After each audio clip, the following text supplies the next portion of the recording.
others who are separate from the campaigns and candidates themselves to refrain from negative personal attacks against other candidates. And I call upon the groups that are supporting my candidacy to refrain from those negative personal attacks against my opponents. I think this campaign should be a positive campaign. I think that's what Minnesotans want and deserve. It's about the future of Minnesota. It's about who could best serve the people of this state and lead us in a better direction.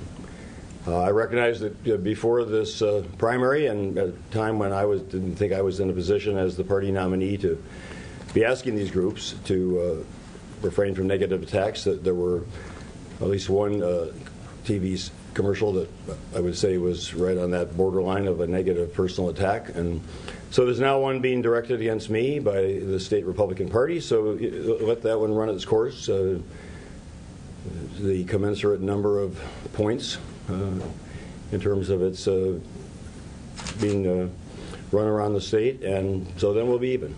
Then each side will fire one of those negative attacks, and then I would call for a political ceasefire. And again, I'll emphasize these are independent expenditures by so-called third-party groups. Obviously, the state parties are under greater influence by the respective candidates, so I would call upon my two opponents, Representative Emmer and Mr. Horner, to urge their political parties, as I will urge the DFL, to refrain from those negative personal attacks through their paid commercials and otherwise. And I will, as I say, ask the independent groups who support my candidacy to do the same, although I recognize legally they are under no influence by my suggestions or recommendations. Let's have a clean campaign. Let's have a positive campaign. We have honest disagreements on the issues. That's democracy. And whatever those of us have said or done or not said or not done on the public record as public officials or in our capacity working in the public arena is certainly appropriate for anybody to question and criticize. But I think my two opponents are decent men, and I will treat them as such. And I think that's the kind of campaign that Minnesotans deserve. I'd be glad to respond to questions. Is there anything in the Republican that you would consider false? Well, it's just very distorted. I have made it very clear I closed my office based on top secret, but very compelling information. I was in a top security briefing in a top room of the Capitol, which has got an electrical magnetic field around it to prevent detection, and there were probably about 20 or 25 senators being briefed by Secretary of State Condoleezza Rice, or maybe at that point she was National Security Advisor. Anyway, she was there. And it was unprecedented. So Majority Leader Bill Frist came in, interrupted the meeting, and said, "There's a report I've just read that you all must read immediately." And again, I can't detail but it was a very strong prediction of a very high probability of another terrorist attack against the Capitol. It was well known at that point in time that al-Qaeda's practice was to go back to places where they'd been unsuccessful before, such as the World Trade Center, where they'd failed previously a few years before to bomb it. And it was known through other means, this is not a function of the report, but through interrogation, that the fourth plane on 9/11 was headed toward the Capitol before it was brought down in the field of Pennsylvania, heroically by the passengers, including one Minnesotan, Thomas Burnett Jr. So, that information I consider to be compelling, and I made that decision based on that. And the analogy I use is the mayor of Houston, after seeing what happened with Hurricane Katrina in New Orleans, made a decision to evacuate 1 million people with a hurricane that could have struck, and of course with the benefit of hindsight, after it bypassed Houston, people could say that he erred in that judgment, but he acted to protect lives and save lives, and I acted to protect lives and save lives. Senator, you at the time had said that you would try to seek the release or somehow declassify portions of that report. Did you ever take that step? I did. Do you have a documented effort of that? I don't have a documented effort. No, I haven't. I don't have a documented effort to do that. But I acquired To declassify and I served on the Armed Services Committee meeting, served on the Senate Armed Services Committee. To declassify a document, you need about 10 layers of approval. And all it takes is one layer of the defense bureaucracy to say no, and it stops there. So in 20, 30 years, will any of that be declassified? I don't know. Do you have any record? I don't have any record. You just have to take my word for it. Where the roadblock was. Is any effort or record of where that roadblock was that can prove that you took those steps? If you don't want to believe me, don't believe me. Okay? In terms of your request today, do you think you'll have any more influence given that some of your relatives and ex-wives have participated in Alliance for Better Minnesota? I have to be so careful legally. The Campaign Finance Board ruled just a while back. Representative Emmer had a contact, perfectly legal contact, but it was a discussion with somebody, and they ruled that meant it was no longer independent. So I have assiduously avoided any conversation with any of my relatives, including my former wife, who, we've been divorced for 24 years now, clearly an independent person acting on her own, as rightfully so, and really a distinguished Minnesota citizen, very much so in her own right, and my own sons and my relatives, because that ruling, and I remember reading it, was quite definitive. You cannot discuss these matters with anybody. We've seen calls like this before in previous campaigns. Norm Coleman made one in 2008, and it had no effect whatsoever on what came out. Do you think yours is going to be any more effective than any of that have come before? And if not, how is this different from just making a statement with? Well, no again, I'll I'll make the statement in a general way to those involved, and I will certainly tell the DFL party. And I had a chance yet to meet with Chairman Melendez or the others, and I haven't been endorsed by the DFL Central Committee, which will hopefully take place a week from Saturday, in which case I'll have a different standing with the party. But I'll continue to reiterate this, and I mean it. And I can't, again, control what these groups do, but I hope it'll have an effect, and I hope the people of Minnesota will make it clear, too, that they want a positive, forward-looking campaign on all three of our parts. Were you in any way surprised by the commercial? I mean, I expected this kind of smear, so I wasn't surprised, no. I expected it to start right away, so I wasn't surprised by that either. What about the Alliance for Better Minnesota ad mentioning Tom Emmer's DWIs? Do you think that falls in this negative attack ads you don't want to see? I think the votes that he took were on the public record. I think those previous personal issues were in the past, and I would say that, in my view, crossed the line. Is this in some way to inoculate yourself from attacks on your previous personal issues? My previous personal issues are well known. I disclosed them myself, and I expect I'll be attacked on everything. How do you define a negative ad? What's your definition of a negative ad? Is it the distortion, the video? I think the distortion. I think the way that somebody's portrayed as this one did me in black and white, and again, taking things totally out of context is what I think is inappropriately negative. It's a subjective evaluation, obviously, but again, we all have enough on the public record and where we have honest differences, and we are clearly going to distinguish ourselves from one another in terms of our policy proposals and where we think the state of Minnesota needs to go. That's plenty of ground for the people of Minnesota to recognize honest, legitimate differences that are going to make a difference to them in their lives based on who's the next governor of Minnesota. Will you be able to have any control of a third-party ad that comes out and everybody says, well, I never saw that, I didn't know about it, but it came out and someone is paying out my opponent in a negative way, but I didn't know. I certainly don't see these ads before they're run on one side or the other. I get them on either off of your stations are on YouTube, like the rest of the next generation of Americans. I've discovered YouTube. When are you going to run your next ad? Excuse me. I need to raise the money to run my next ad, so I'm going to begin fundraising actively, and I'm going to need my friends and supporters to support my candidacy financially as well as politically, and so we'll see. Is Does the that person mean- a well tried? I just said what I'm going to say.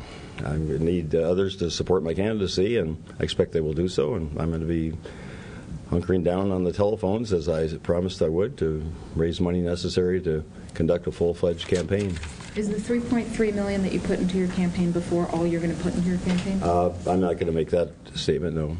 How much money do you think is required to continue the campaign? I mean, is it 10 million? Is it 15 million? If you get into all the expenditures, I haven't quantified it yet. I have to sit down with the DFL and see what their operation is, what it costs. They have, to their credit, they had a terrific field operation going, a terrific get out the vote effort, and I'm hope to take advantage of the excellent organizational talent that they've assembled already, and I don't know what their salary structure is, and that's a meeting I need to have very soon.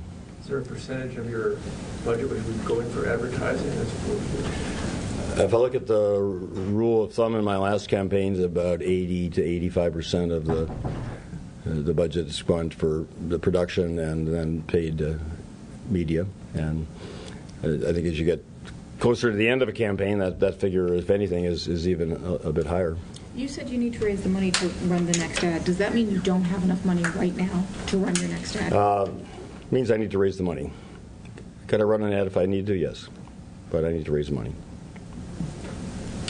Can you analyze for us what the primary results mean in terms of general election?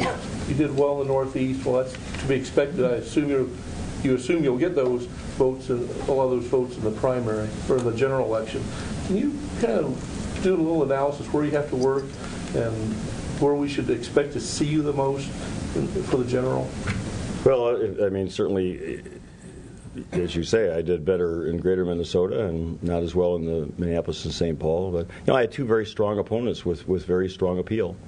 I mean, my own internal polling showed that all three of us were very popular among DFL primary voters all over the state. And as I learned in 1998 to my when I lost, and took a poll afterward, I think I got 17-18% of the vote, but I had a very high approval rating among DFL primary voters. Skip Humphrey had a higher one.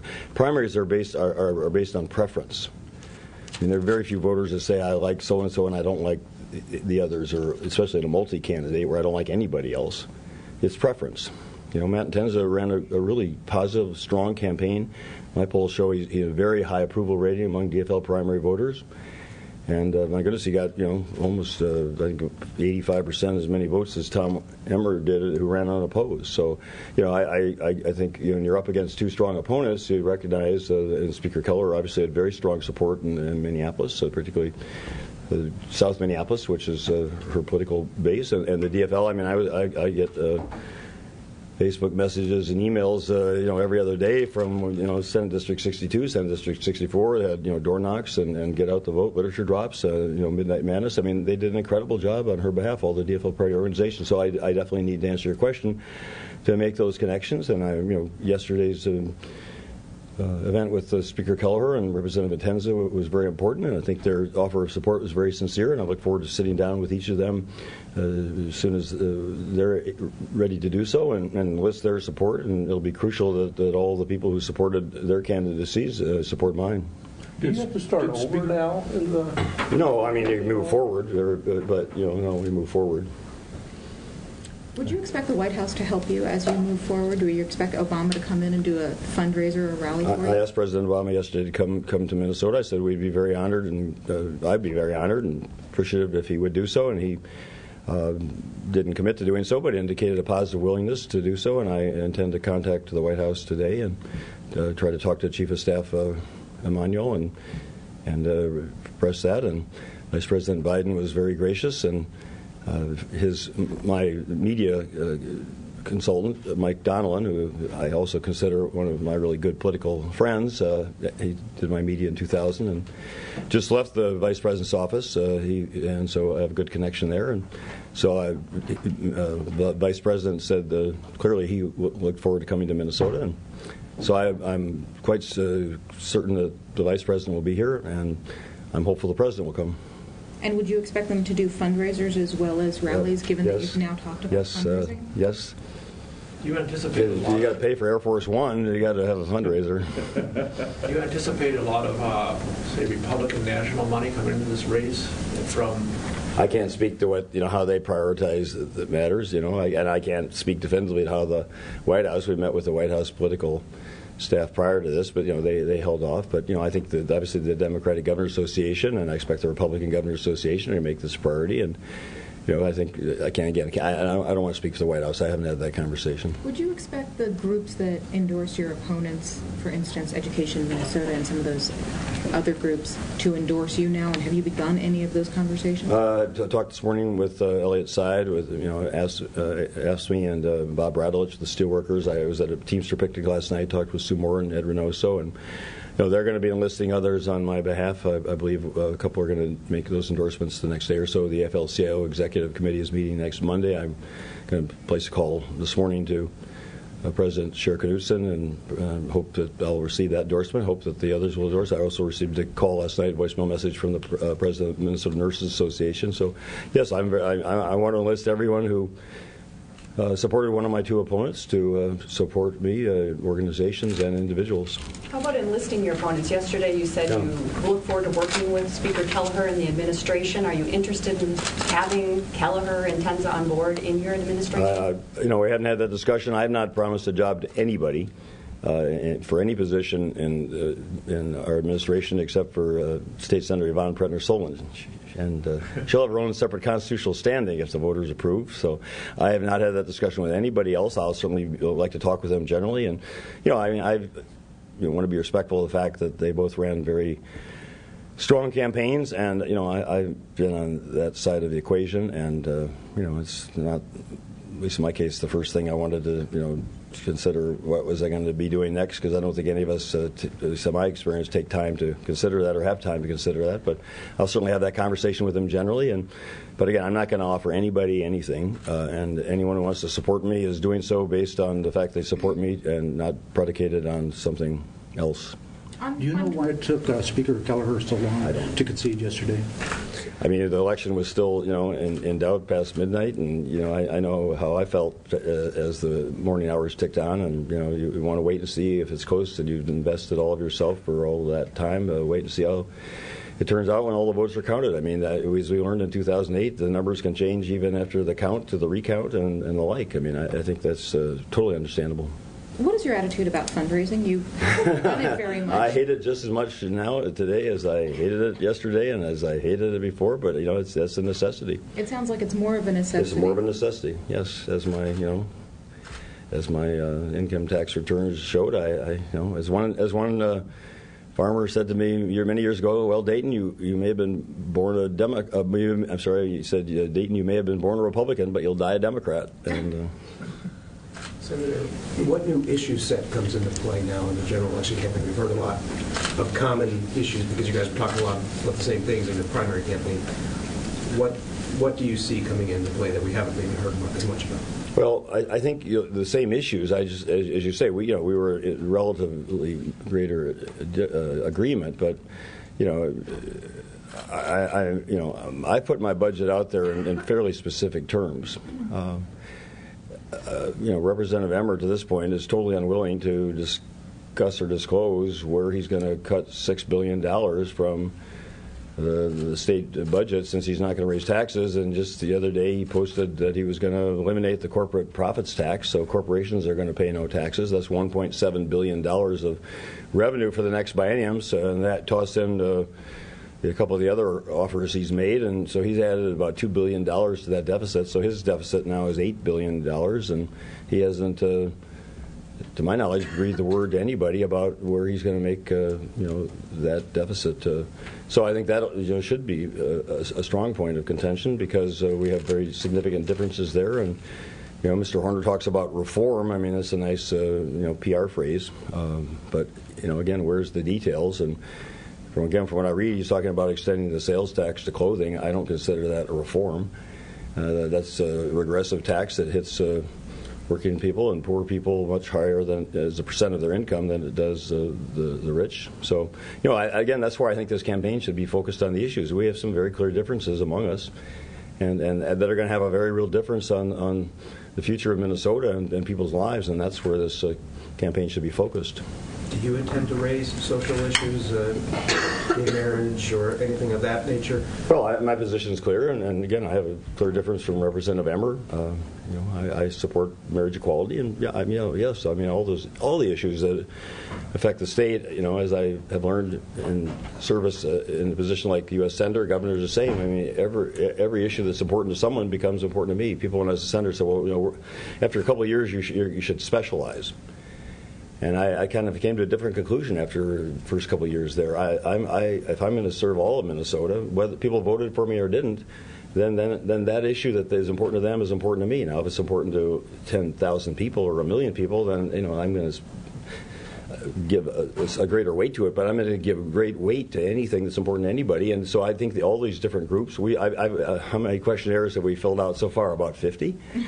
But I guess what I'm asking is how much prominence will they get in your own messaging to Well, I think in terms of messaging, given the limited time that somebody has in a commercial or a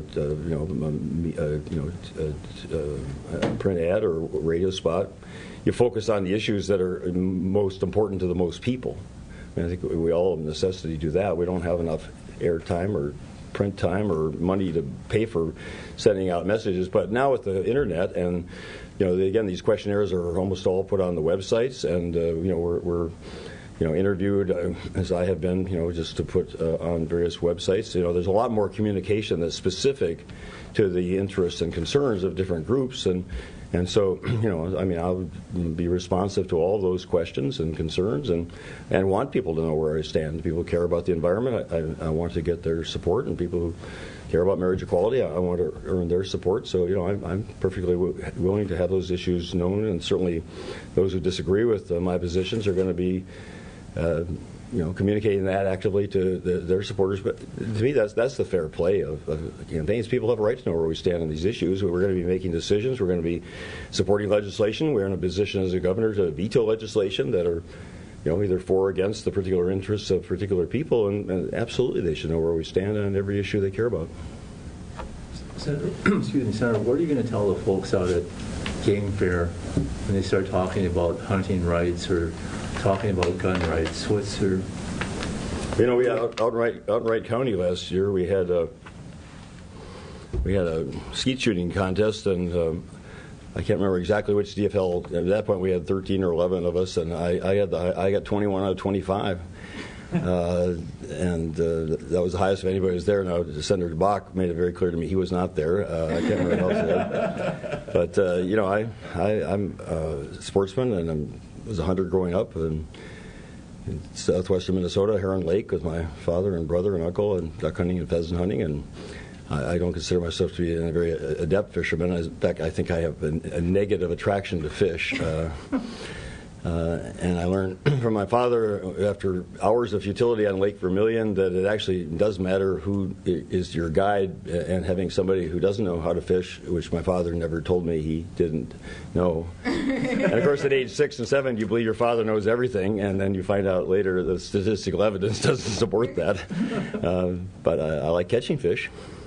When was the last time you went hunting or fishing? Last time I went hunting for a bird was probably when I was 21 or 22.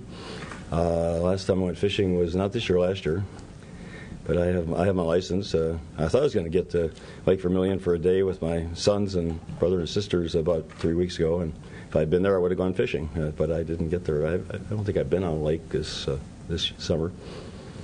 Would you continue with the annual deer opener? Yeah, no, absolutely. I mean, that's, again, important to a lot of people, and yes, I would absolutely continue with it. And I talked with Colin Peterson about a pheasant hunting opener.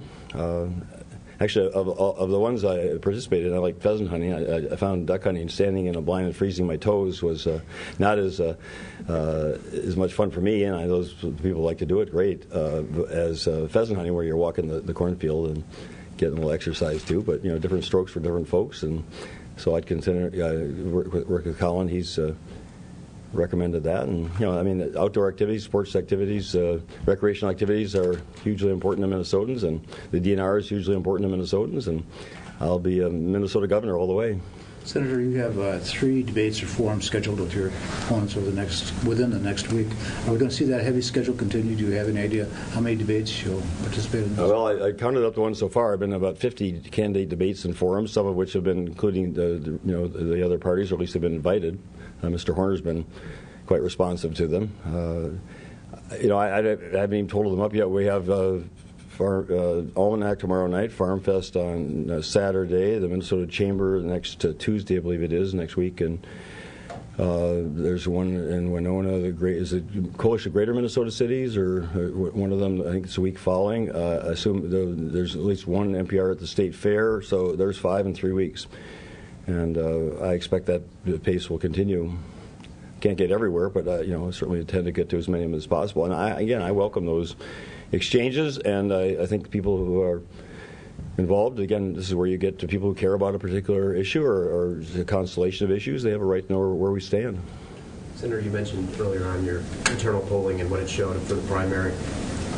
I'm guessing you also did some sort of general election preview.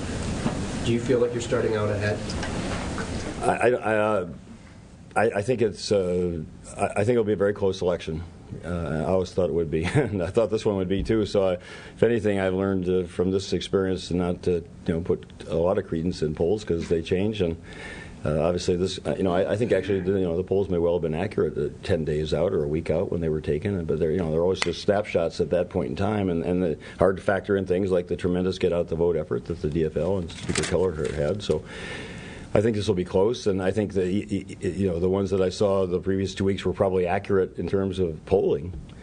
But again, I think one of the things I think is an advantage about primaries is that you create a lot of visibility, and you create a lot of public awareness and interest. And basically, we were all running pretty positive ads about ourselves, and fortunately, our opponents were running pretty positive ads about themselves and not against us directly. So that I think that was not artificial, but it built up that approval, and the other two really have not been doing so on their own behalf in a positive way as they have. So I think it's probably closer than the polls have shown so far, and I expect it to be very, very close. Do you expect that Minnesotans already know the things that were in the Republican Party's ad? I think they know them. I mean, I'm sure they're going to be reminded of them every day and night from now on. But I think one advantage I have, and I think if it were one of the other two DFLers, I would guess they probably had some attack ad ready to go. I remember the billboard last year at the State Fair against Speaker Kelleher, and so I've always thought whoever won our primary the next day would start to encounter this blizzard of negative attacks. And I think one advantage I have is that people do know me, and they I've been committed to 35 years of public service, and I'm human. I've acknowledged that, and people know that, and I think they can weigh and balance. I mean, these ads are going to emphasize the particular negatives, and if you have a 35-year career, there's always something out there that is out there, but there's a lot more positive than that. I'm proud of my record. I'm proud of my commitment to public service, and I've served Minnesota every minute I've been in public office to the very best of my ability, as I promise I'll do as governor. And people can make their own assessments, I hope, based on the entire balance, totality of my career. Senator, short of kind of a legal coordination, which obviously you won't do, can you do anything to enforce your call for a ceasefire? I mean, will you get up every time there's a new ad run on behalf of your side and say, that's a bad ad, we shouldn't have that? I mean, how will you stand behind? Well, I'll again communicate this. I expect every time anybody runs an ad now, I'm going to be asked. I'm not going to, I'm not going to become another ad watch operation. But if I think something's, and as I say, I'll be asked if I'm asked my opinion to something, cross that line, and again, it's a subjective line I acknowledge, but I stand behind this. If Minnesotans, I believe, know anything about me, I say what I mean what I say, and I wouldn't say this if I didn't mean it. I believe it. I believe people are sick and tired of the negative trashing. I think the last campaign, 2008 in Minnesota, showed that. I think people deserve better than that, and I want to give them better than that. Have you ever seen a call like this work in your 35-year political career? Well, this is the whole attack ad approach to try to destroy someone personally, to defeat them politically, really didn't exist in my earlier campaigns. I have great respect for Senator Dave Dernberger, and I respect the fact he's supporting Mr. Horner, who was his chief of staff, but I've had a very good relationship with him and with his wife, and, we look back and that campaign and say, that was an honorable campaign. We had honorable and honest differences on issues, and, we expressed those, but we never tried to demean somebody's character or question their integrity or, say they were a bad person. We just said we have honest differences, and the better candidate won that year, I believe. He was incumbent and had done a good job, and Minnesotans reinforced that. So, I think since then, and of course in 90, when it was fairly low visibility race for state auditor, that wasn't an issue. In 98, I lost in the primary, so it really wasn't. We ran, as we did this year, a positive issues-oriented primary. So 2000 was the first time I encountered this, and even then it was much less of a strategy as a primary strategy than it's become now since then. I remember when Max Cleland lost in 2002, and they put an ad with him and Osama bin Laden and Saddam Hussein and said, here are three enemies of the people of Georgia, and here's a man who gave three of his limbs, 2 legs and an arm, in the defense of his country. And some people will stoop to anything and stop at nothing to try to destroy someone in order to defeat them. If you thought, and the antidote for that is for voters to say no. That's the solution here.